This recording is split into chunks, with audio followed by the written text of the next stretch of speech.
آہک یعنی چونا خواب میں دیکھنا۔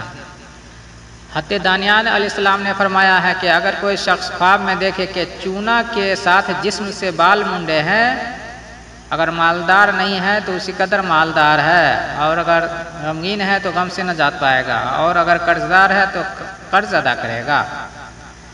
حضرت ابن سیرین رحمۃ اللہ علیہ نے فرمایا ہے کہ خواب میں چونے سے بال اڑانا، اگر مالدار ہے تو مال اور بھی زیادہ ہوگا، اور اگر درویش ہے تو قرض سے سرخرو ہوگا، اور کافروں کے لیے اسلام کا نشان ہے۔ حضرت جعفر صادق رضی اللہ تعالی عنہ نے فرمایا ہے کہ خواب میں چونا 3 وجہ پر ہے۔ اول خیر ہے، دوسرا بری ناخوش باتیں ہیں، تیسرا مشکل کام اور چونے کی عمارت وغیرہ بنانا بری تعبیر رکھتا ہے۔